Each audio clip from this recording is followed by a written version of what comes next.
जय हिंद दोस्तों, मैं किशन आप सबका स्वागत करता हूं। शुरू करते हैं आज के डिफेंस समाचारों को। चलिए बढ़ते हैं पहले डिफेंस अपडेट की तरफ, जो कि भारत और रशिया को लेकर आ रही है। दोस्तों, किसी देश पर अगर आपकी निर्भरता जरूरत से ज्यादा हो जाए तो समय आने पर वो भी अपने तेवर दिखाने लगता है। ठीक ऐसे ही रशिया भी भारत के साथ कर रहा है। और आप सब जानते हैं कि सुखोई 30 MKI फाइटर जेट को पावर देने वाले जो इंजन है AL-31 FP इंजन, भारत इन इंजनों में स्वदेशी कंटेंट को बढ़ाना चाहता है, क्योंकि आत्मनिर्भरता की दिशा में भारत काम कर रहा है। लेकिन अब इन इंजनों में स्वदेशीकरण को बढ़ाने को लेकर एक बड़ी प्रॉब्लम आ गई है, जो कि रशिया की तरफ से आई है। रशिया भारत को इस इंजन को पूरी तरीके से स्थानीयकरण की अनुमति नहीं दे रहा है। उसने साफ तौर पर मना कर दिया है। AL-31 FP इंजन, जो कि Su-30 MKI को पावर देते हैं, वो HAL की कोरापुट डिवीजन में लाइसेंस के तहत बनाए जाते हैं, जिसमें कि वर्तमान में 54% स्वदेशी कंटेंट है। हालांकि 54% थोड़ा कम है। HAL चाहता है कि आने वाले समय में इसे बढ़ाकर वो 63% कर देगा, यानी कि स्वदेशी कंटेंट का स्तर वो बढ़ा देगा। लेकिन दोस्तों, IP के राइट्स भारत के पास नहीं है। दूसरा, जो कच्चा माल है यानी कि रॉ मटेरियल है, वहां तक भारत की पहुंच डायरेक्टली नहीं है, क्योंकि ये रशिया से ही सोर्स करना पड़ता है। लाइसेंस के तहत जो ट्रांसफर ऑफ टेक्नोलॉजी रशिया ने हमारे साथ कर रखी है, उसमें केवल HAL AL-31 FP इंजन का उत्पादन कर सकता है और कच्चे माल के लिए रशिया पर ही निर्भर रहना पड़ेगा।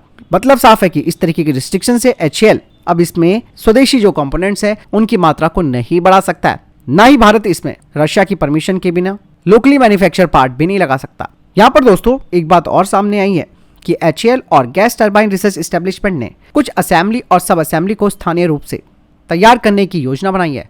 लेकिन यहाँ पर रशिया ने भारत को चेतावनी दे दी है, अगर आप किसी भी तरीके का संशोधन करते हैं इन इंजनों पर, वो इंजनों की वारंटी नहीं देगा और ये वारंटी रद्द हो जाएगी। यहाँ पर दोस्तों रशिया चाहता है कि AL-31 FP इंजन पर उसका IP राइट जो है वो बना रहे, जिससे कि उसे प्रोडक्शन के पैरामीटर्स पे पूरा कंट्रोल मिल जाता है। और कहीं ना कहीं रशिया का भी दिमाग यहाँ पर तेज हो रहा है।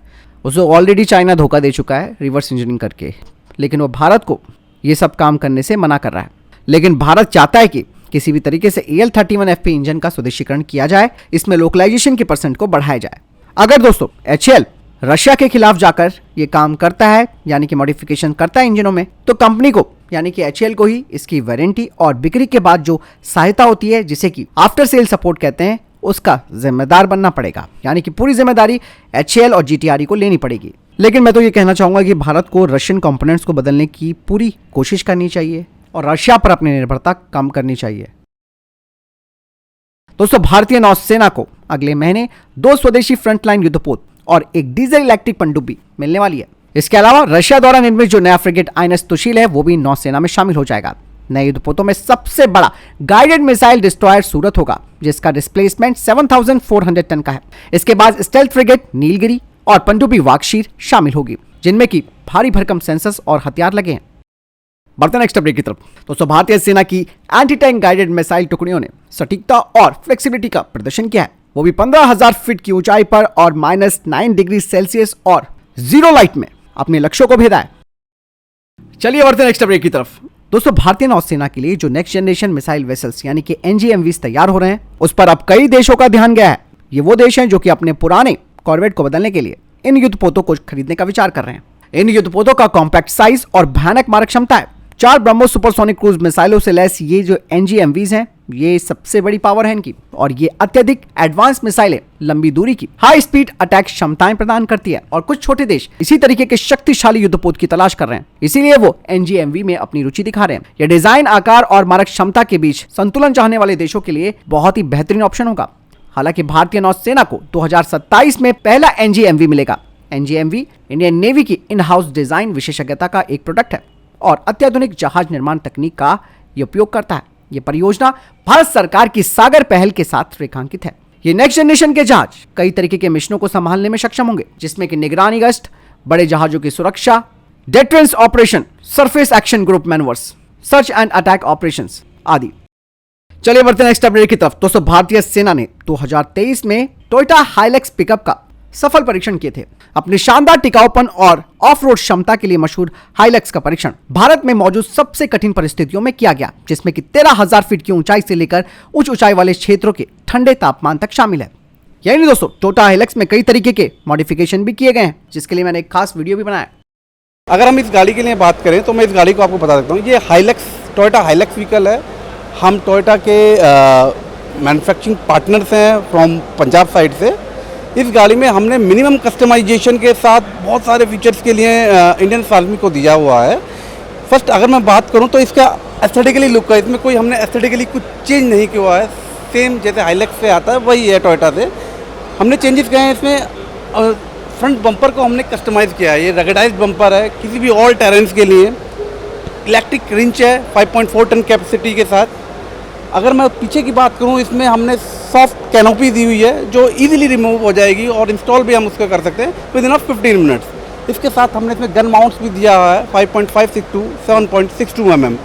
इसके साथ साथ रिक्वायरमेंट के अकॉर्डिंग हम कोई भी गन माउंट इसमें बना सकते हैं, क्योंकि गन माउंट हमारी अपनी मैन्युफैक्चरिंग है। बेसिकली ये मोहाली में हमारा मैन्युफैक्चरिंग यूनिट है, वहाँ पे हम इंडिजिनस प्रोडक्ट्स को हम सब बनाते हैं।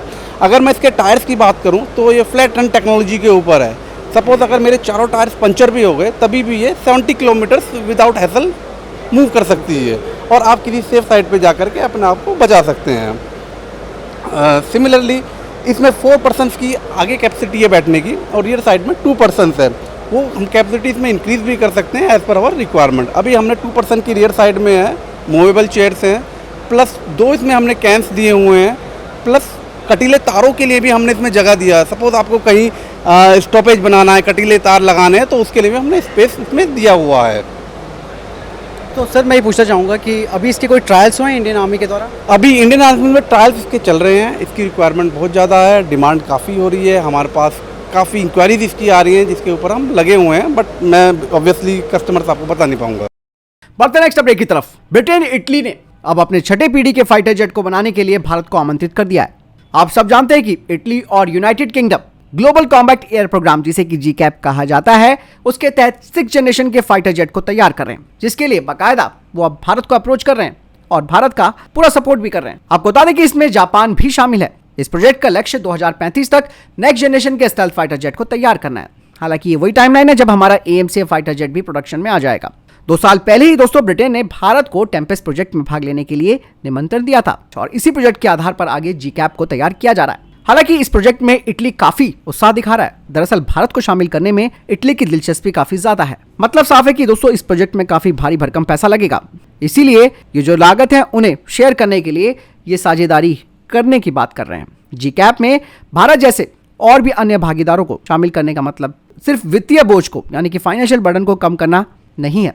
मतलब साफ है कि इसकी पर यूनिट कॉस्ट भी कम से कम होनी चाहिए और साथ ही साथ इसका जो प्रोडक्शन कॉस्ट है वो भी कम होनी चाहिए और सामूहिक तकनीकी विशेषज्ञता का लाभ उठाना चाहिए। दोस्तों वैसे कहा जा रहा है कि ये $multi-billion प्रोजेक्ट है, लेकिन अभी तक ये नहीं पता चला कि कितना फिर भी इसमें खर्चा आएगा। जिस तरीके से ये देश बात कर रहे हैं तो लगता है कि ये काफी ज्यादा पैसा लगाने वाला प्रोजेक्ट होगा। यहाँ पर दोस्तों मैंने हाल ही में एक इंटरव्यू भी लिया था एक सीनियर डिफेंस जर्नलिस्ट से। उन्होंने भी कहा था कि भारत को कोलैबोरेशन करना चाहिए 6th जनरेशन फाइटर जेट की तरफ के लिए, क्योंकि कम से कम आपको टेक्नोलॉजी तो सीखने को मिलेगी जिसका इस्तेमाल आप अपने फ्यूचरिस्टिक प्रोग्राम में कर सकते हो। यहाँ पर दोस्तों भारत को बाकायदा एक ऐसी टीम बनानी चाहिए कोलैबोरेशन के तहत इनके साथ जुड़े, लेकिन पैसा सबसे इंपॉर्टेंट है दोस्तों। बजट का सबसे बड़ा इशू आ रहा है यहाँ पे। जीकैप काफी एडवांस फाइटर जेट होने वाला है, आप समझिए ये 6th जनरेशन का फाइटर जेट है। हालांकि भारत अभी तो फिलहाल AMCA पर ही आगे बढ़ेगा, इसमें कोई दो राय नहीं है कि जीकैप में शामिल होना भारत के लिए भी कोई मायने नहीं रखता है। लेकिन दोस्तों जीकैप में शामिल होने से मैंने जैसे कहा ना कि इससे भारत की क्षमताएं मजबूत होंगी, अत्याधुनिक तकनीक तक पहुंच मिलेगी और R&D के माध्यम से भारत का एरोस्पेस जो इंडस्ट्री है वो आगे बढ़ेगी। लेट्स सी क्या होता है आगे। चलिए बढ़ते हैं नेक्स्ट अपडेट की तरफ। ड्रैगन दोस्तों 10 लाख ड्रोन्स के ऑर्डर दे चुका है, जो कि लॉइटरिंग म्यूनिशन है। इसके बारे में मैंने भी आपको हाल ही में अपडेट में भी बताया था। ये ड्रोन आत्मघाती हैं, जिसमें साफ तौर पर कहा गया है कि 2026 तक इन ड्रोन्स की डिलीवरी जो कि कैमिकेजी हैं वो चाइना की आर्मी को हो जाएगी। डिफेंस एक्सपर्ट्स कहते हैं कि रशिया यूक्रेन की जंग से ये बात तो साफ हो गई है कि आत्मघाती जो लॉइटरिंग म्यूनिशंस हैं वो काफी महत्वपूर्ण भूमिका निभाएंगे आगे की जंगों में। भारत के पास लॉइटरिंग म्यूनिशंस तो है दोस्तों, लेकिन इतनी संख्या में नहीं है जितनी संख्या में चाहिए, क्योंकि लॉइटरिंग म्यूनिशन को भारत अभी तक तो इंपोर्ट करता है। हालांकि यहाँ पर भारत की कुछ स्वदेशी कंपनियां हैं जो कि इस तरीके के लॉइटरिंग म्यूनिशंस को तैयार कर रही है, लेकिन भारतीय सेना की तरफ से ऑर्डरों की संख्या बहुत ही कम दी जा रही है। मतलब साफ है कि इनका प्रोडक्शन ज्यादा नहीं किया जा सकता, लेकिन भविष्य के लिए दोस्तों भारत के पास भी लाखों की संख्या में कामिकाज़े ड्रोन होने चाहिए। हालांकि चाइना ने इतने बड़े पैमाने पर ऑर्डर क्यों दिए इसके बारे में कोई जानकारी सामने नहीं आई, लेकिन इतना लग रहा है कि शायद चाइना ताइवान को लेकर एक बड़ी रणनीति बना रहा है और इन्हीं किलर ड्रोन से वो ताइवान पर हमला कर सकता है। हालांकि भारत के भी नागास्त्र ड्रोन्स तैयार हो रहे हैं, लेकिन भारत को भी इनकी संख्या बढ़ानी पड़ेगी, क्योंकि यहाँ पर संख्या यानी कि जो नंबर्स हैं वो काफ़ी महत्वपूर्ण हो जाते हैं। चलिए बढ़ते नेक्स्ट अपडेट की तरफ, जो कि तेजस मार्क 1 फाइटर जेट को लेकर आ रही है। अब इस फाइटर जेट के सबसे महत्वपूर्ण ट्रायल होने वाले हैं। तेजस मार्क 1 में स्वदेशी अस्त्र बियॉन्ड विजुअल रेंज मिसाइल अस्त्र का परीक्षण किया जाएगा। इसके अलावा स्थानीय रूप से जो तैयार किए गए इलेक्ट्रॉनिक वॉरफेयर सूट और इजरायली एल्टा रडार का टेस्ट किया जाएगा। अभी फिलहाल दोस्तों जो तेजस मार्क 1 फाइटर जेट होगा उनको रिजर्व इंजन के साथ इंडियन एयरफोर्स को दिया जाएगा, लेकिन बड़ी संख्या में तो F404 इंजन तो चाहिए। बढ़ते नेक्स्ट अपडेट की तरफ, जो कि ब्रह्मोस NG मिसाइल को लेकर आ रही है। हाल ही में डिफेंस अपडेट में मैंने आपको बताया भी था कि ब्रह्मोस NG का जो टेस्ट है वो 2025 के अंत में होगा। ऐसे में ब्राजील ने एक बार फिर से ब्रह्मोस NG को लेकर अपनी दिलचस्पी दिखाई है। दरअसल ब्राजील इस next generation supersonic cruise missile को अपने ग्रिपेन ई फाइटर जेट में इंटीग्रेट करना चाहता है। वहीं इंडियन एयरफोर्स ब्रह्मोस NG के लिए पहला कस्टमर है और जो शुरुआती वेरिएंट होगा ब्रह्मोस NG का वो एयर लॉन्च वर्जन होगा, जिसे कि इंडियन एयरफोर्स के फाइटर जेट्स के हिसाब से ऑप्टिमाइज और इंटीग्रेट किया जाएगा और इन्हें सुखोई 30 MKI, तेजस मार्क 1, तेजस मार्क 2 और बाद में ग्रिपेन ई में इंटीग्रेट किया जाएगा। बढ़ते नेक्स्ट अपडेट की तरफ, दोस्तों इंडियन एयरफोर्स की तरफ से घोषणा की गई है कि वो अब अपने S-125 Pechora surface to air missile system को 2030 तक रिटायर कर देगी।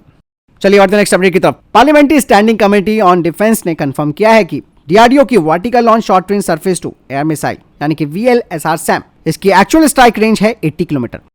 चलिए बढ़ते नेक्स्ट अपडेट की तरफ, दोस्तों DRDO अब एक anti hypersonic glide vehicle interceptor missile पर काम कर रहा है। ये प्रोजेक्ट काफी एडवांस स्टेज पर पहुंच चुका है और इसका जो डिजाइन है वो ऑलमोस्ट फाइनलाइज किया जा चुका है। फिलहाल ये थे अभी तक की टॉप डिफेंस अपडेट। वीडियो के सामने कोई प्रश्न जवाब है, आपको कोई सवाल है कमेंट सेक्शन में लिखकर जरूर पूछ सकते हैं। वीडियो को लाइक और शेयर जरूर कीजिएगा। जय हिंद, वंदे मातरम।